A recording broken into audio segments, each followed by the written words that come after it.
In this video, we are going to talk about the first poem of your Class 12 book, Flamingo, which is My Mother at 66. This poem is written by one of the India's leading poet, Kamala, who wrote both in Malayalam and English. As Kamala was born to a writer mother, she grew up in an environment which was rich with language and culture. Kamala was born on 1934 and died on 2009. Is a popular English Indian poet from Kerala who took to writing at an early age. She wrote under the pen name Madhavi Kutti. Her popularity is based chiefly on her short stories, poems, novels, and autobiography. She has been recipient of many prestigious awards like PEN, Asian Poetry Prize, Kerala Sahitya Academic Award, etc. She is a confessional poet who often talks about her personal agony and pain. What is a confessional poetry? Confessional poetry is a type of poetry that is very personal, often making use of a first-person narrator. Her famous work include The Descendants, Alphabet of Lust, My Story, Padmavati, The Harlot, and many more. Now, before I start explaining this poem to you, let me make it very clear to you that the poem is written by the poet and it is not divided into different stanzas. In fact, it is written without any break in a single sentence, punctuated by commas. It is just for the sake of convenience to explain to you. I have divided into different stanzas. Now let's start the poem My Mother at 66 by Kamala. My Mother at 66 by Kamala is a first-person confessional poem that captures the reader's attention and provides a glimpse of the subtle intricacies of a mother-daughter relationship. Now, what is intricacies? Intricacies means very complicated and detailed descriptions. My Mother at 66 is a poignant, means very sad and touching poem written by Kamala on her relationship with her mother, as she has a very strong bonding with her mother, and with the passage of time, as her mother grows older, the poet is gripped with anxiety and fear of losing her mother.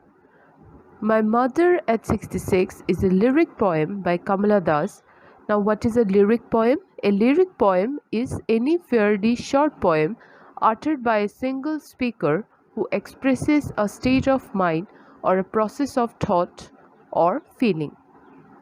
The poem touches upon the themes of aging, a person's love for her mother, separation, uncertainty, and death. It is a sensitive portrayal of a daughter's anguish. Anguish means grief and fear on seeing her mother, who is in her twilight years, means the last years of someone's life. In this poem, the poet comments on the feeling of pain and ache one feels for the aging parents. The poem beautifully reminds us that old age is inevitable. Inevitable means unavoidable and cannot be avoided. The poet sees her mother looking frail, weak, and listless, and is concerned that her mother might be moving slowly but surely towards death. The poem is written in free verse and captures the speaker's train of thoughts. Now, what is a free verse? A free verse is a kind of poetry that doesn't rhyme or doesn't have a regular rhythm. Now, as there is no rhyming scheme in this poem, so it is a free verse poem. The entire poem is written in a single sentence punctuated by commas, as I have earlier told you that it is not divided into stanzas. It is written in a single sentence, but the sentences are punctuated by commas. The poem is written from the first person point of view. The poet Kamala directly introduces herself in the poem by using the pronoun I. She talks briefly about an incident in her life in the poem. The poet confesses what she thought on that day while leaving her mother, old mother, behind. Now let's start with the line by line explanation of the poem. Driving from my parents' home to Cochin last Friday morning, I saw my mother beside me, dozed, open mouthed, her face ashen like that of a corpse, and realized with pain that she was as old as she looked. Here we see the poem begins with the description of a poet's journey on one Friday morning as she is going back from her parents' home. The poetess was traveling from her parents' home to Cochin Airport with her old mother seated beside her in the car, and she looked at her mother closely and presents before us her image. While traveling, as she looked at the aged and pale face of her mother, who has fallen asleep with her mouth slightly open, the narrator is shaken and she becomes sad. She noticed her mother sleeping beside her in her car with her mouth slightly open. She realized that her mother had grown old. At the age of 66, it was not clear how long she could live. The poet discloses here that she was as old as she looked. Her mother's face was pale and lifeless like a dead body. So the phrase, ashen like that of a corpse, means that the poet's mother's face looked as pale and lifeless as that body. Her face was ash colored like that of a dead body. The rosiness on her face was not there due to old age. That is why the poet has compared her face to ash, which is pale and colorless. Here we come across the first figure of speech used by the poet, and that is a simile, as we have the word like, which is comparing her mother's face to a dead body or a corpse. The poet was pained to see that her mother had grown old and pale and worn out. Time had flown by, and old age had crept upon her mother slowly and steadily. It was then she realized that her mother was not young any longer, and that her appearance had caught with her age. She is anguished and understands that her mother looks as old as she is. The idea of permanent separation from her mother was an alarming reality, which, how hard it might be, but has to be accepted by one and all. So we can say that the theme of separation from her loved ones and eventuality of death with which the poem begins is a universal experience, and the poet quite successfully binds us with her genuine expression here. The striking image of her mother, weakened by age, dozing off with her mouth open, leaves a very strong impression on the poet, who feels that her mother is getting old and her face resembles the pale face of a dead body, like that of a corpse, and she might lose her mother. The poet uses the image corpse to describe that. It is a visualization. It is a visualization of her mother's approaching death. But soon put that thought away and looked out at young trees sprinting, the merry children spilling out of their homes. So now, the painful thought of her mother rapidly advancing towards death, as she had grown very old, deeply disturbed the poet, and she did not want to think about it anymore. And what did she do? She attempted to put that thought away, means she diverted her mind by looking outside the car window,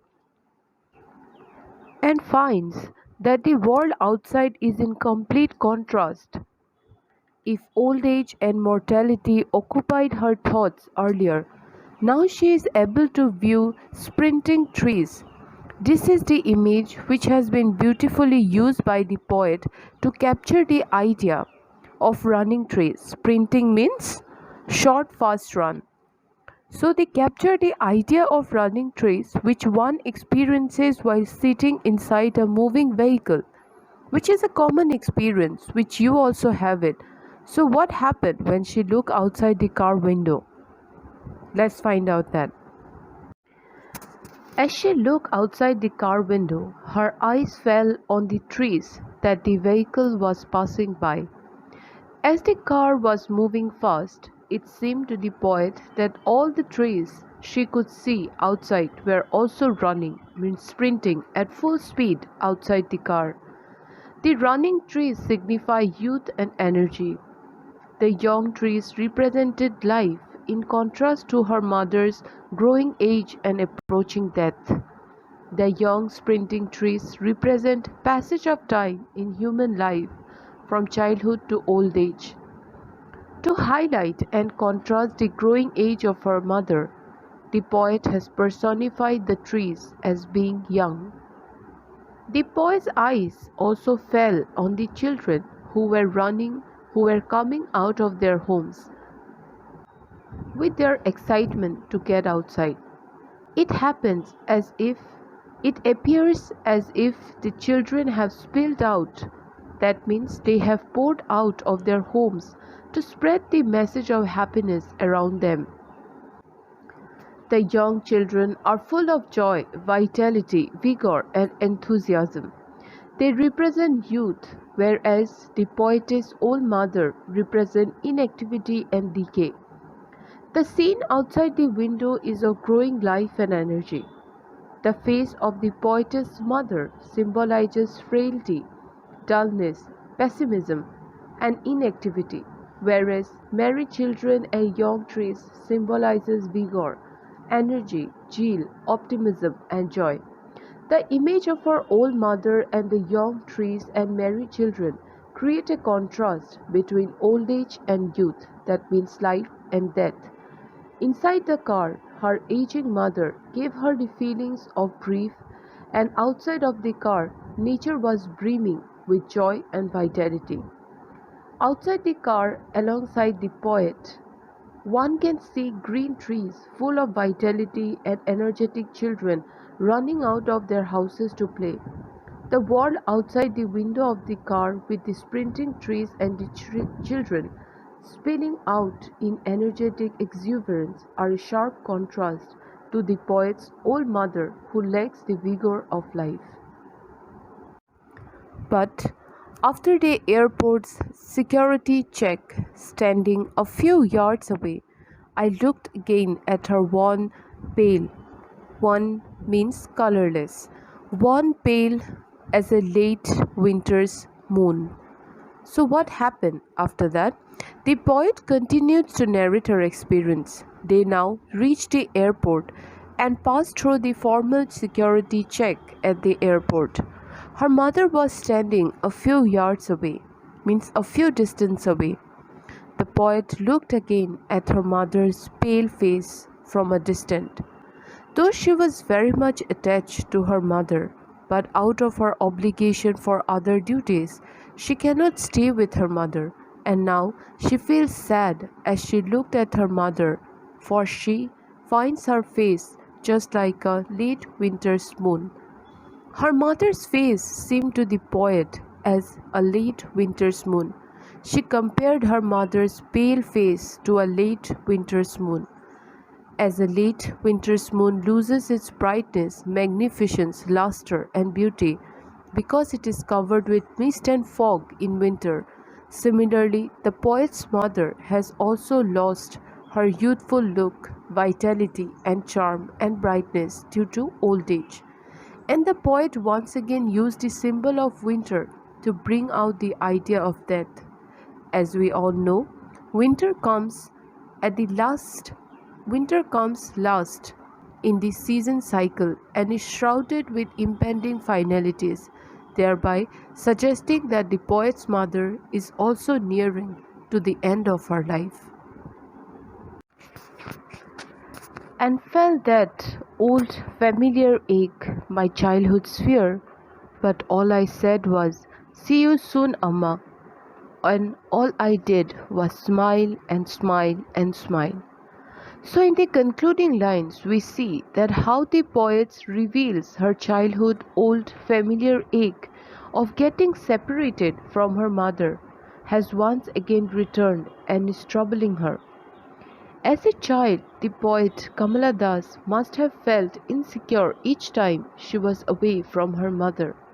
Once again, the poet is to leave her mother as she is going away and is again gripped by the familiar pain of parting. During her childhood, Kamala Das was insecure about losing her mother, just as all young children often are.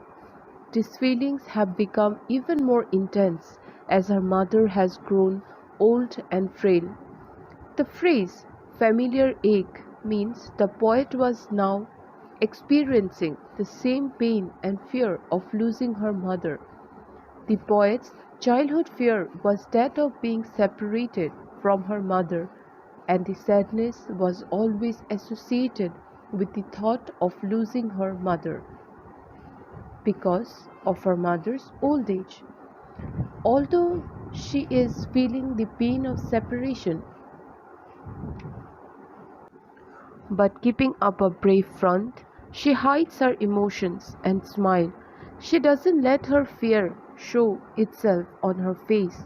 She did not say anything but fell short of words, and she could only say, "See you soon, Amma." The poet's parting words, "See you soon, Amma," signify hope and assurance not only to her but also to her mother that they will see each other again. Her words give joy and hope to her old mother that they will meet again.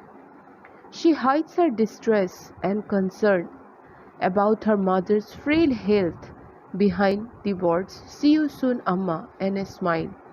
She doesn't want to convey her anxiety to her mother because the mother would feel even more depressed, and the mother would also feel that separation from her daughter because it was a mutual bonding. Naturally, it would be painful for the mother to be separated from the daughter, especially in her old age. So the poetess didn't say much. Maybe in her heart she had feeling of guilt of leaving her mother behind, but she had her commitments as she had to go. She had to leave out of compulsion because of other commitments. So she only smiled and smiled and smiled in order to cover up all her emotion.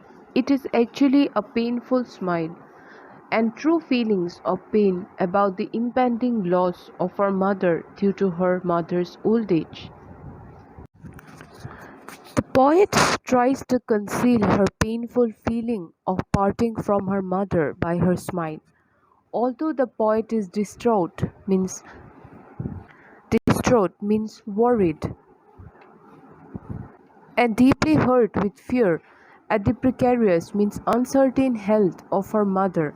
She does not reveal her worry and anxiety to her mother. Instead, she bid goodbye with a smile and only said, "See you soon, Amma."